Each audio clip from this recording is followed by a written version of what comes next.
Finding life rather dull? Dreaming again of exotic places? Wishing you were somewhere else? We offer you Escape.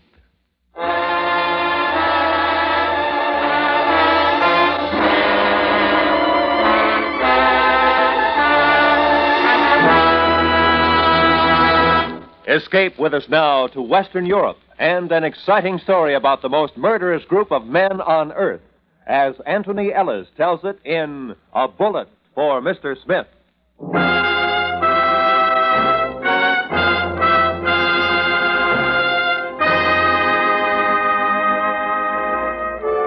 I'd been asked to take the job because as a freelance correspondent in Europe, I could travel anywhere and talk to anybody without arousing suspicion. I would be working for the French intelligence office. And since I was unmistakably American, it was hoped that enemy agents would be slow to discover me as a danger to them. 5 days after I accepted the job, I was told to go to a little movie on the left bank in Paris where I would make my first contact. I went, bought a ticket, and found my way to the 15th row, 4th seat from the aisle. Excuse me, please. I'm sorry. Excuse me, Toto.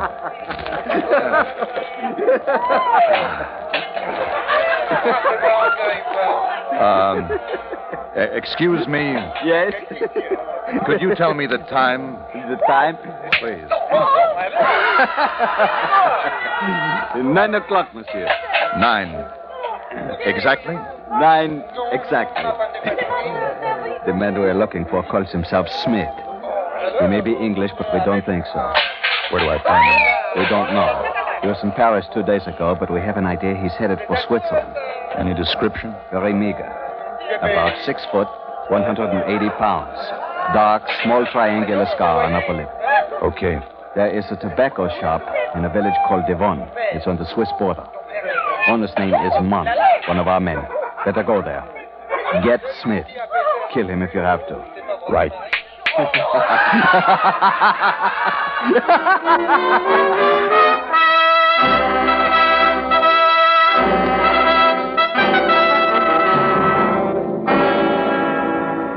It concerned the plans of one of Western Europe's greatest defenses against invasion, the new rocket bases in France.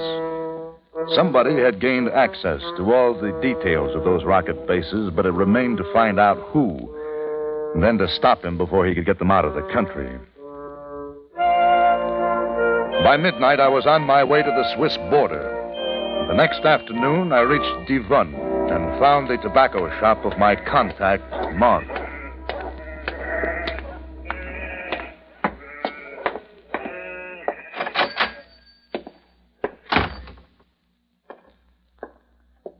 Good afternoon, monsieur.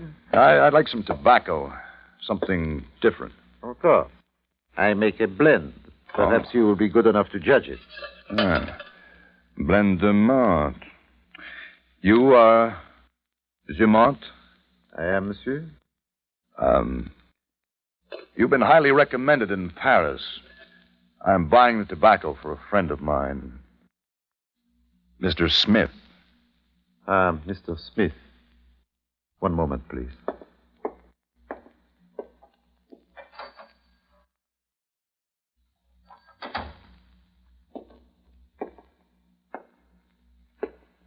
One must be so careful.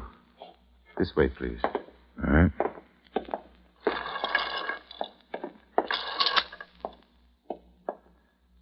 You have credentials? Yeah. Right here in my wallet. Mm-hmm. You are Mr. Hickok? What? No. No, that's the man who made the wallet. Oh. I'm Alan Rogers. Of course. Thank you. Now we talk business. Sit down, please. Thanks. First, who is Mr. Smith? I don't know. That's a help. Let me explain. We know there is a Mr. Smith, but as to his true identity... Okay, we'll get to that later. You think he's got the information? No, not yet. Otherwise, he would not still be here. Where is he now? Across the border at Nyon. He appears to be a very rich Englishman, spending his time at Lake Geneva. He was in Paris a couple of days ago. Perhaps he was. What do you mean? Perhaps he was. I am not trying to be mysterious, Mr. Rogers. I said perhaps he was because Mr. Smith may be a number of people. Or a number of people may be Mr. Smith. Oh, wait a minute. Let me get this straight. Are we looking for a gang who call themselves Smith or one man? I don't know. All I can tell you is that he, or they, are very clever and very dangerous. We had one operative working in Nyon. He became friendly with a Mr. Smith. They went boating on the lake. Our man did not return. An accident, said Mr. Smith. Ah. Wait, stay here, please. Yeah, sure.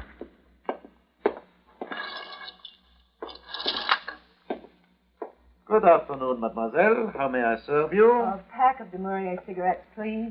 Du Maurier? I'm afraid, mademoiselle, that I do not stock the brand.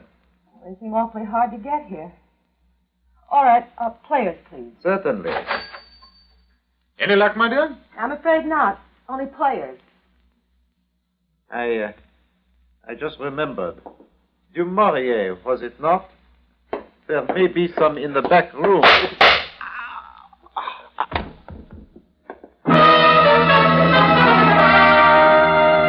I ran to the front room, but got only a glimpse of the man as he jumped into a closed car.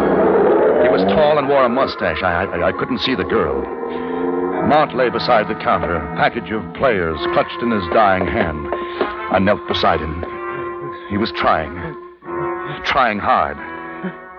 Go on. What is it? Say it. No. Yeah, Neil. Mr. Smith. Grand Hotel. He was dead.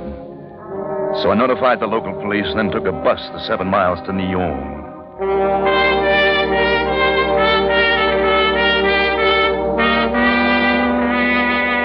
I signed the register at the desk of the Grand Hotel and turned to follow the page to my room when I'm sorry. Oh, it's my fault. I never look where I'm going.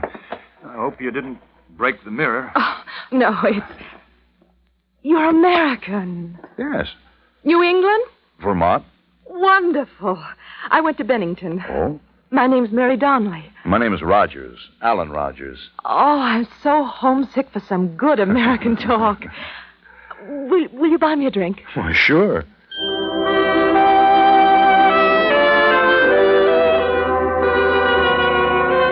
There's something about meeting someone from home when you're in a foreign country, especially a girl.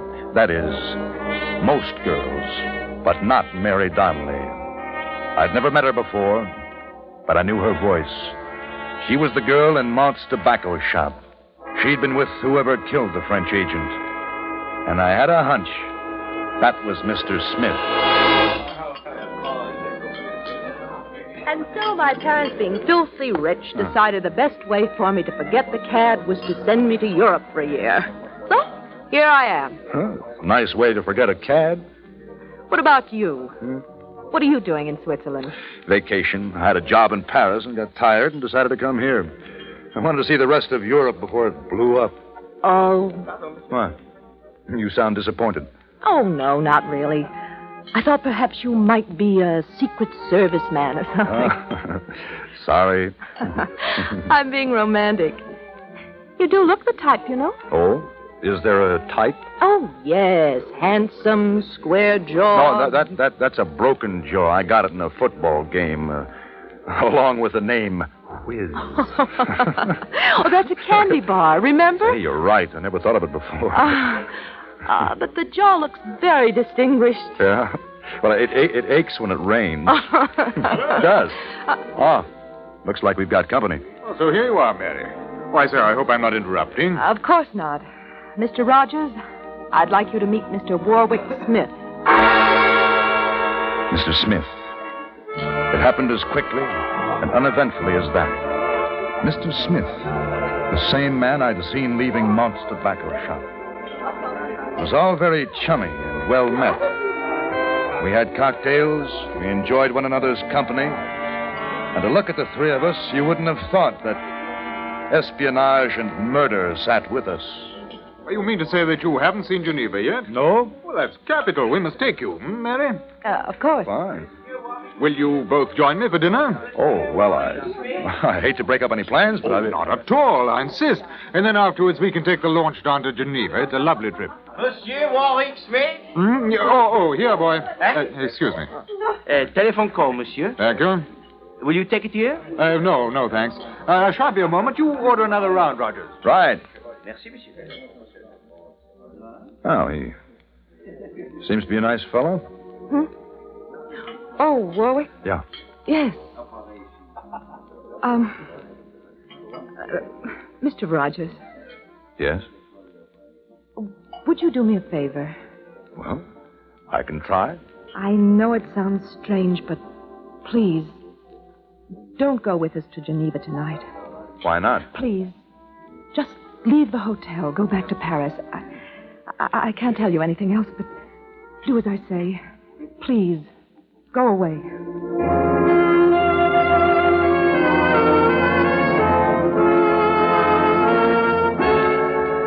Suddenly, she wasn't putting on an act anymore. The cocktail hour was over, and so was the small talk.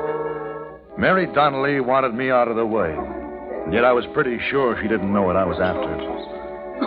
I was trying to make it add up when Mr. Smith came back. I say I feel perfectly septic about this, but I'm afraid our little jaunt is off tonight, old man. Oh, it's too bad. Perhaps some other time. Sure. A frightful bother, but that telephone, well, it was rather urgent. Mary, the matter we spoke of earlier. Oh, yes. Do forgive us, Rogers. Oh, it's all right. Forget it. Maybe we can get together tomorrow. Yes, rather. Come along, my dear. Goodbye. I'll see you later. Oh, please forget what I said before. I was only trying to be romantic. Oh, sure. I know. You've been reading too much Eric Ambler and John Buchan. Spies and stuff. Goodbye, Mr. Rogers. Goodbye. So, they were on the move. Mont had said that they didn't have the plans yet, which could mean that Mr. Smith and his girlfriend were expecting to get them tonight. I followed them out to the lobby, watched them go upstairs, then sat and waited.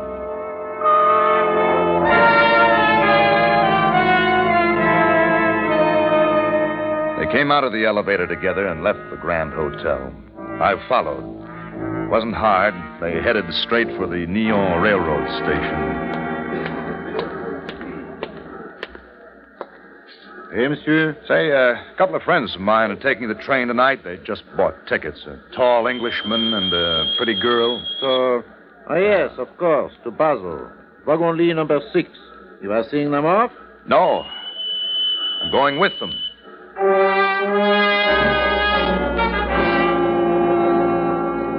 I stayed out of sight behind the baggage carts, waiting for the train to pull in. Mr. Smith, Mary Donnelly walked up and down the platform. Just a couple of nice tourists seeing the sights of Europe. Then a man came along. Smith shook hands with him. They went on walking. As they passed me, I got my first good look at the stranger. There's something familiar. Something. It took a few seconds to register. The man we are looking for calls himself Smith. He may be English, but we don't think so. About 6 feet, 180 pounds. Dark, small triangular scar on his upper lip. Then I remembered. This man on the platform fitted the description the French intelligence office had given me in Paris, even to the triangular scar on his lip. I had found myself another Mr. Smith.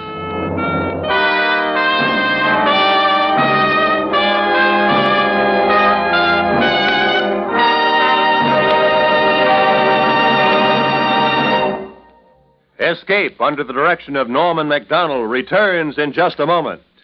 The Trojan horse worked out pretty well. It got the Greeks in through the walls of Troy so they could take the city. Well, false ideas can be used the same way. We're being invaded, so to speak, when we get hold of mere scraps of information or depend upon just part of the truth. Actually, there's very little difficulty in finding out for yourself what's right and what's wrong. All you have to do is keep well informed. And you have the advantage of the greatest and most accurate news sources in the world. The American techniques of gathering news, of culling the truth from the false. You'll find all the right information by following the newspapers, the magazines, the books, by listening to newscasts and radio roundtable discussions on vital subjects. They're all available to you. Find out the whys and the wherefores. You'll be glad you did. And you'll be a better serviceman and a better citizen. And, too, remember, the more you know, the higher you go. It's as simple as that. And now, back to Escape.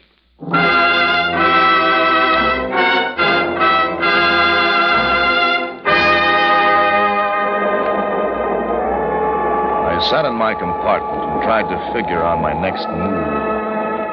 It was a dead certainty that Smiths 1 and 2 were in possession of the rocket-based plans. The fact that they were headed for Basel told me that.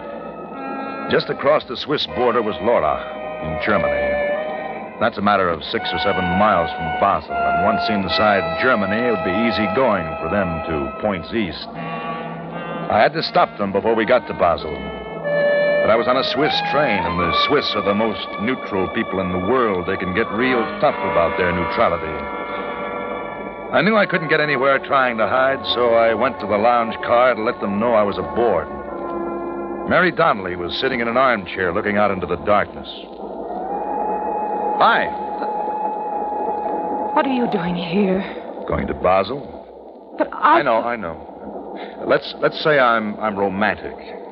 It would have been very dull in Nyon without you there. I don't believe you. Where's Mr. Smith?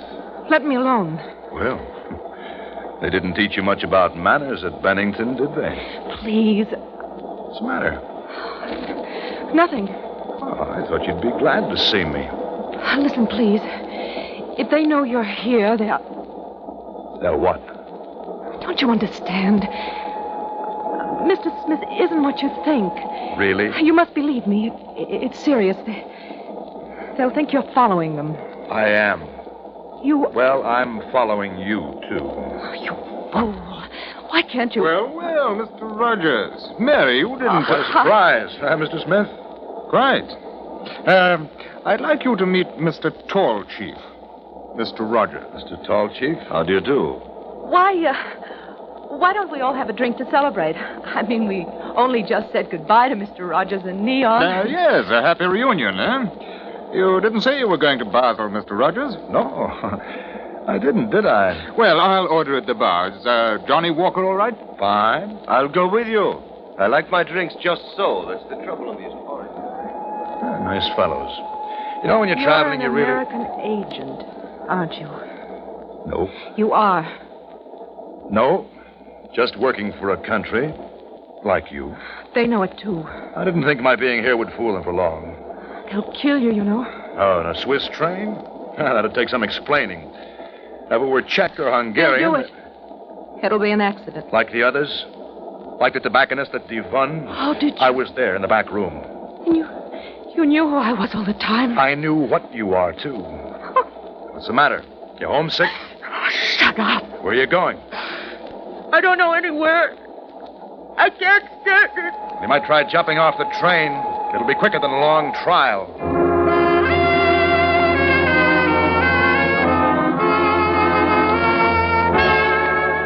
I thought she was going to faint, but she got hold of herself and ran down the car. I sat back and waited for the drink.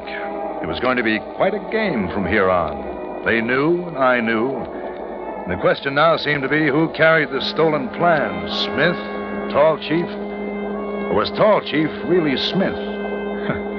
It was beginning to sound like a who's on first routine when Scotch and soda arrived. Well, here we are. Oh, thanks a lot. Where's Miss Donnelly? Oh, I don't think she felt too well. Must have gone to her compartment. Rather sudden, wasn't it? Must have been. Look here. Why don't we all go to my compartment? That's wonderful, Tall Chief. We can play some cards. I imagine the poker's your game, eh, Mr. Rogers? It's a good game, but not tonight. Oh, but you must. I mean, well, we can hardly take no for an answer. No. I don't feel like it. Compartments are stuffy. I stay out of them as much as possible. This won't do at all. I mean, 3 is such a good game. Sorry. Mr. Rogers, do you know what this is in my pocket? Pipe? Mm-hmm. Try again. Gun? Well done, Mr. Rogers. Come along. Aren't you afraid it might go off? Make a lot of noise. The conductor down there might wonder. Come on, Smith. We'll pop in on the girl and then play some euchre. Yes, right you are. Perhaps Mr. Rogers will join us later. I'm sure he will.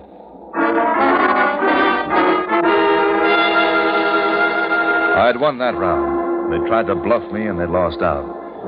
But that still hadn't got me closer to what I was after. So I finished my drink, had another, and then I went to Mary Donnelly's compartment.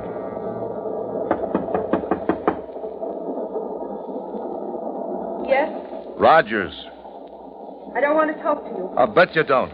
Open up or I'll break the door in.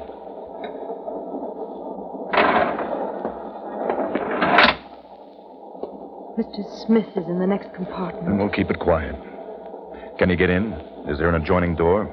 Yes, but it's locked. What's the matter? Would you trust him? They're angry with me. They think I had something to do with your being here. That's tough. You don't know. You don't know what they're like. I've got a rough idea. So did Maude. I couldn't help it. I didn't know Mr. Smith was going to kill him. Why did you go to Devon? He said he wanted some cigarettes, a special brand. They didn't have them in Neon. Go on. Later, Mr. Smith told me they found out there was a French agent in Devon who knew about us. He said he had to kill him.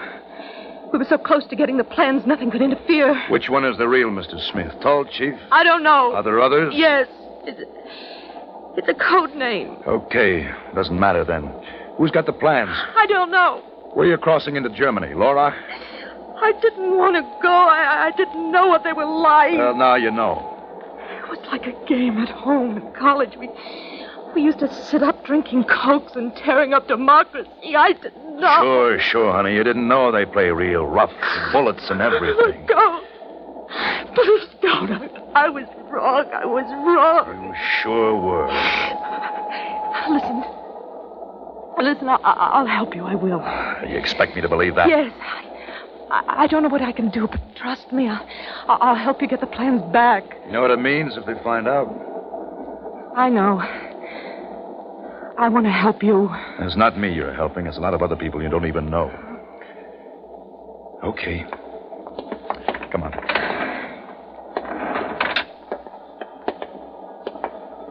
Smith's compartment? Yes. Okay. I'm going to take a chance on you. But if you double-cross me... Well...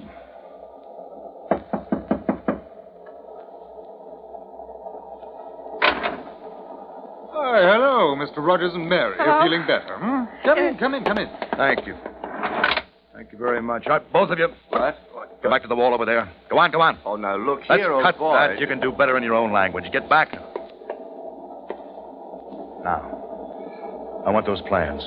Guns make noise, Mr. Rogers. Not with a silencer, brother. You should know. Hand them over. I'm sorry. All right, Mary Donnelly, or whatever your name is. If you're going to make a sucker out of me, now's the time. Here, hold the gun on them. I'm going to tear this place apart, and if they move, shoot. Yes. Mary, quick, give me the gun. No. I'll kill you if you don't stand still.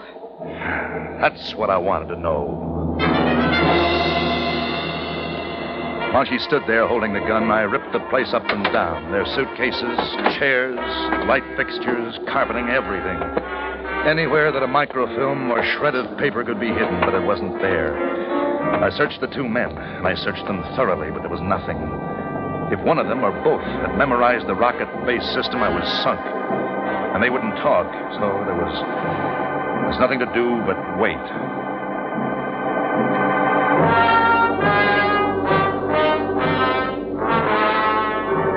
We waited the whole night as the train crawled northward. sitting, watching each other.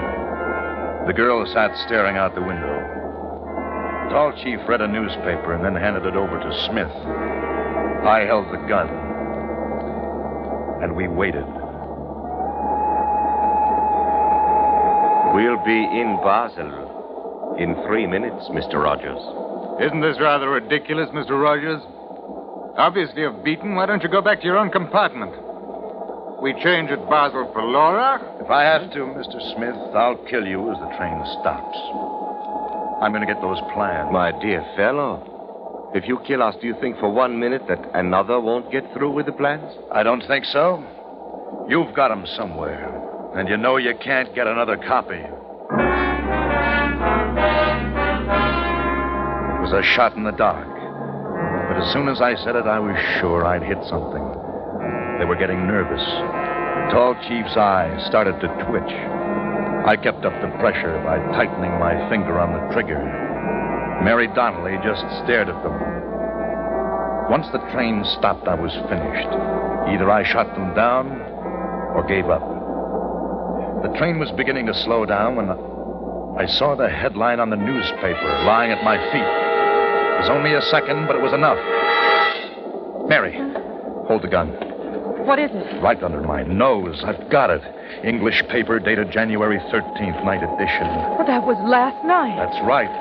Don't you move, boys. That is a neat trick. Your paper, I'll bet, Tall Chief. What of it? Nothing much, except the paper came out last night at 7 o'clock in London, and you got on this train at 7 in Switzerland. That'd be some delivery service, huh? Let's see. What? The whole thing. 2 columns. Not even in code. What nerve. A nice printing job, too. Yes! She'd taken her eyes off them just long enough. Tall Chief was wrestling the gun away, and I was going down with Smith on top. I managed to roll out from under just as the gun went off. Then I got my arm around Smith's neck and held him against me as a shield, my back to the wall. Now, Mr. Rogers, let go of him. You're finished, and you know it. Sure. You can have him. I'll take the gun. All right, open the door, Mr. Tall Chief. You've got some explaining to do.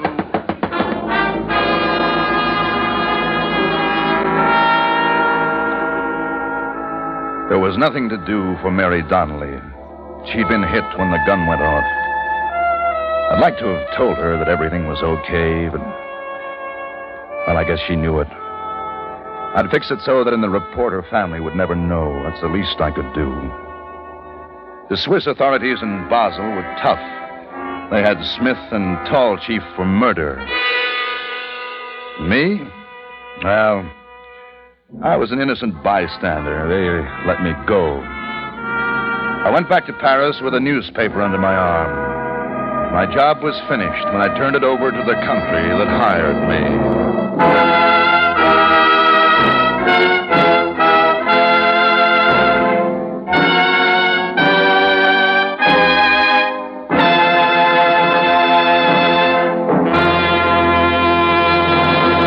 Under the direction of Norman MacDonald, Escape has brought you A Bullet for Mr. Smith by Anthony Ellis. John Daner was starred as Alan Rogers, with Gene Bates as Mary Donnelly and Ben Wright as Mr. Smith.